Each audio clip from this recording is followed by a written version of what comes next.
की। अभी प्रार्थना हम सैनिकों के लिए जिनकी शहादत हुई उनके लिए करेंगे, लेकिन अभी कुछ मुक्के उठाकर मानने की भी जरूरत देशद्रोहियों को है। इसलिए एक बार भारत माता की जयकारा हम दोनों हाथ ऊपर कर कर मुक्का बनाकर करें और अपना संकल्प लें। फिर उसके बाद मैं अपनी बात विस्तार से आपके बीच में रखना चाहूंगा। बोलिए भारत माता की, भारत माता की, भारत माता की। आतंकवादियों के द्वारा जिस प्रकार से लगातार भारत के अंदर विभत्सपूर्ण, घृणित और कायराना तरीके से देश के सैनिकों की हत्याएं की जा रही हैं, आम नागरिकों की भी हत्याएं इसमें कहीं कहीं वो कर देते हैं। इन सारी घटनाओं के बाद आज देश की जो स्थिति और परिस्थिति है वो सामान्य परिस्थिति नहीं है।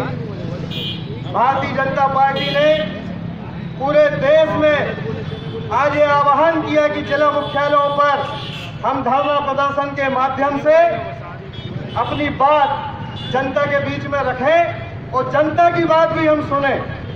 इसलिए आज ये धरना यहाँ पर आयोजित है और इस धरने में हमारे उपस्थित सभी वरिष्ठ जन, सभी मेरे युवा साथी, मातृशक्ति, सभी को प्रणाम करते हुए मैं अपनी बात को प्रारंभ करना चाहता हूँ। पुलवामा में 44 सैनिकों की हत्या हुई, ये आज की घटना है।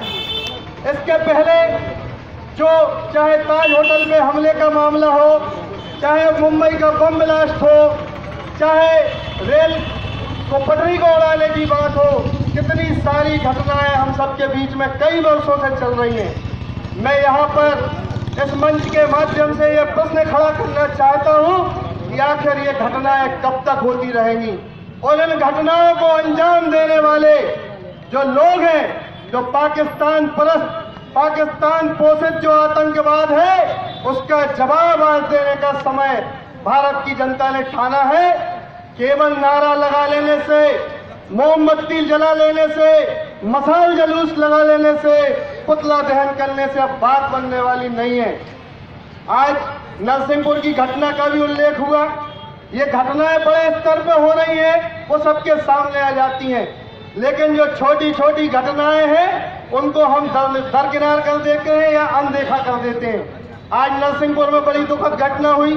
छोटे छोटे बच्चे जिनके पढ़ने लिखने की उम्र है, उनको पाकिस्तान का झंडा देकर पाकिस्तान जिंदाबाद, हिंदुस्तान मुर्दाबाद ये नारे लगवाने की शिक्षा देने वालों को और आप सबके बीच में भी मैं प्रश्न करना चाहता हूं। अभी तक नरसिंहपुर की धरती से राष्ट्रवादियों ने जन्म लिया, देशभक्तों ने जन्म लिया, समाज सेवियों ने जन्म लिया, लेकिन आज की घटना से मैं ये कहना चाहता हूँ, ये प्रश्न खड़ा करना चाहता हूँ, सारी परिस्थितियां हम सबके बीच में हैं, आप सबके बीच में ये प्रश्न है, यदि हम ऐसी घटनाओं को अनदेखा कर देंगे तो क्या इस नरसिंहपुर की धरती से अब अफजल और कसाब पैदा होंगे? क्या इस नरसिंहपुर की धरती से आगे चलकर शहीद, हाफिज सईद जैसे दुर्दांत आतंकवादी पैदा होंगे क्या? ये प्रश्न हम सबके बीच में है। और एक बात और मैं आप सबके बीच में कहना चाहता हूँ, छोटे छोटे बच्चों का कोई दोष नहीं है, वो तो अबोध होते हैं, लेकिन इन घटनाओं को अंजाम देने वाले जो लोग हैं, इनके पीछे जो घृणित मानसिकता से समाज के वातावरण को दूषित करने वाले लोग हैं, उनको आज ही अभी गिरफ्तार करना चाहिए, नहीं तो नरसिंहपुर का ये युवा तुम्हें थाने में भी हम घर में से निकाल कर मारेंगे। इस सार्वजनिक घोषणा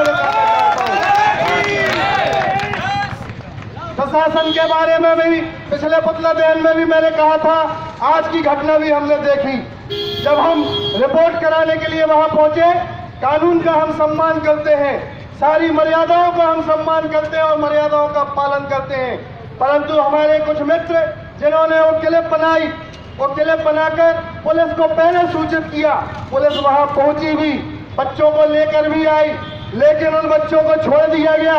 किनके इशारे पर छोड़ा गया, ये प्रश्न भी आप सबके बीच में है। इसका फैसला भी आपको करना है। कौन उनको वहां से लेकर गया, किसने दबाव बनाया?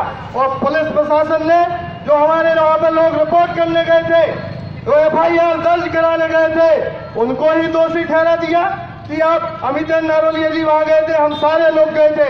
उन्होंने हमारे मोबाइल को जब्त कर लिया और फिर उधर पे यह प्रश्न किया गया कि ये अमितेंद्र नारोलिया जी ने ही बच्चों से नारे लगवाए हैं। अरे शर्म करो, क्या कहना चाहते हो, क्या दिखाना चाहते हो और कैसे लोगों को ताकत प्रदान करना चाहते हो? इस नरसिंहपुर को तोड़ने का यदि हिमाकत करोगे तो तुमको मुंह तोड़ जवाब दिया जाएगा, चाहे तुम प्रशासन में रहकर करो, चाहे तुम समाज में रहकर करो।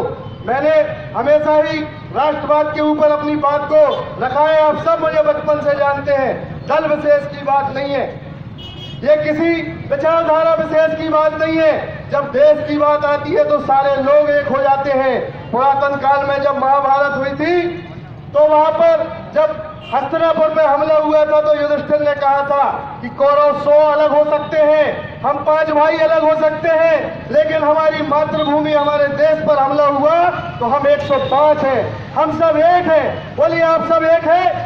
हम सब एक हैं। तो हमें किसी जात पात को छोड़कर, धर्म विशेष को छोड़कर, सारे राजनीति को छोड़कर केवल और केवल अपने नरसिंहपुर की चिंता करनी पड़ेगी, नरसिंहपुर जिले की चिंता करनी पड़ेगी, इस देश और समाज की चिंता करनी पड़ेगी। इस नरसिंहपुर में क्या चलेगा, कौन रहेगा, क्या माहौल होगा, देशभक्ति होगी या देशद्रोह होगा, ये सब हम सब मिलकर तय करेंगे। आप सब तैयार हैं? तैयार हैं। ये बात हो सकता है कि छोटे मुंह वाली बात हो, लेकिन आज मेरा आह्वान आप सबके बीच में है कि अपनी अपनी भूमिका को आप तय करिए। बॉर्डर पर जो हो रहा है वहां पे तो हमारे सेना की काफी है। छल से, कपट से, बहुत कायराना तरीके से जो गद्दारों की भांति हमारे सैनिकों की हत्या हुई है, सेना उसका बदला लेगी। लेकिन देश के अंदर और यहाँ तक कि इस नरसिंहपुर के अंदर छुपे जो गद्दार हैं, उनकी चिंता हमको करनी पड़ेगी। ये सब आप सबके बीच में प्रश्न है। धरने के माध्यम से कुछ नहीं होगा, ये मुझे मालूम है, लेकिन धरने के माध्यम से आपसे संवाद होगा। हमारी बात आपसे होगी, आपकी बात हमसे होगी। धीरे धीरे हमारा जो नरसिंहपुर एक अच्छा खासा शांति का टापू है, यहाँ के माहौल को बार बार बिगाड़ने की कोशिश की जा रही है। पिछली बार भी हमने देखा था हमारे हनुमान जी के मंदिर पर पाकिस्तान का झंडा सरेआम लहरा दिया गया, लेकिन उनके अपराधी आज भी पकड़े नहीं गए। ये प्रश्न प्रशासन के बीच में मैं रखना चाहता हूँ, उनको भी पकड़िए और जिन्होंने आज घटना करी है, करवाई है, इसमें जिनकी संलिप्तता है, उनको भी आप पकड़िए। ये मैं आप सबसे आग्रह करना चाहता हूँ। 2 पंक्तियां मुझे आती है याद। पहले कहते थे हिंदू मुस्लिम सिख ईसाई आपस में है भाई भाई, इस बात का हम सम्मान करते हैं, लेकिन आज की आवश्यकता केवल 2 पंक्तियों के माध्यम से आपके बीच में अपनी भावना प्रकट करना चाहता हूं कि चाहे जो हो देश तुम्हारा, चाहे जो हो धर्म तुम्हारा, तुम किसी भी धर्म के हो, किसी भी वादी हो, नक्सलवादी, आतंकवादी, इनको छोड़कर आप किसी भी महापुरुष के वादी हो सकते हैं, मैं नाम नहीं लेना चाहता। चाहे जो हो धर्म तुम्हारा, चाहे जो तुम वादी हो, यदि नहीं जी रहे देश के लिए तो तुम केवल अपराधी हो, और तुम्हारे अपराध की सजा यदि प्रशासन नहीं देगा, कानून नहीं देगा, तो कानून हाथ में लेने का काम इस नरसिंहपुर का एक एक नागरिक करेगा, एक एक युवा करेगा। मात्र शक्ति भी इसमें पीछे नहीं रहने वाली है। ये मैं आपके बीच में कहना चाहता हूँ। आतंकवाद की घटना, नक्सलवाद की घटना, भ्रष्टाचार और बाकी चीजों को अभी किनारे किया जाए, क्योंकि उसमें आदमी धीरे धीरे मरता है, पर ये तो सीधा उड़ा रहे हैं। कौन लोग हैं जो भारत के अंदर रहते हैं? टुकड़े टुकड़े गैंग, आज उनके मुंह में दही जम गया है क्या? मेडल वापस करने वाले लोग कहाँ गए? ये जवाब मैं आज उनसे यहाँ पे लेना चाहता हूँ। आप सबकी ताकत को अपनी ऊर्जा बनाकर मैं एक कहना चाहता हूँ, कहाँ है वो नसीरुद्दीन साहब और कहाँ है वो आमिर खान जिसने इस देश में असहिष्णुता की बात की, जिसने अपने भारत के अंदर असुरक्षा की बात की? आज उनका मुंह नहीं खुलता है। देश के 44 सैनिक अभी शहीद हो गए। आए दिन हमारे जवानों के सर काट कर ले जाने वाले जो विदेशी सैनिक हैं, उनको जवाब देने की जरूरत है और इनका मुंह यदि न खुले तो इसके मुंह को कुचलने की भी जरूरत है। ये मैं आप सबके बीच में कहना चाहता हूं। इनकी पिक्चरों का बहिष्कार करिए, इनके कार्यों का बहिष्कार करिए, इन्हें सामाजिक दंड दीजिए, ये भी मैं आपके बीच में कहना चाहता हूं। बहुत सारे हमारे वक्ता यहाँ पर हैं, उन्हें भी अपनी बात आपके बीच में रखनी है और 4 पंक्तियां मेरी दोनों हाथ जोड़ के आपसे निवेदन है, इन पंक्तियों पर आत्मचिंतन करते हुए अपनी अपनी भूमिका को तय करिए। और यहाँ पर नरसिंहपुर की विशेष बात मैं इसलिए कह रहा हूँ, जब हम बॉर्डर पर जब जाएंगे यहाँ जहाँ हम रह रहे हैं अपने आसपास में, पड़ोस में, मोहल्ले में, गली में, चौराहे में, यहाँ जो घटनाएं हो रही हैं उनकी पुनरावृत्ति ना हो, उनमें किसी भी प्रकार की कोई घटना दुर्घटना नरसिंहपुर में ना लगे, ना हो पाए, ये हम सब की जिम्मेदारी है। आप सब अपनी जिम्मेदारी को निभाएंगे इन 4 पंक्तियों के साथ कि खारा कहीं गंगा का किनारा ना हो जाए, खारा कहीं गंगा का किनारा ना हो जाए, नष्ट भ्रष्ट देश ये हमारा ना हो जाए, आग जो लगी है उसे बुझाओ साथियों और जलते हुए देश को बचाओ साथियों। भारत माता की जय।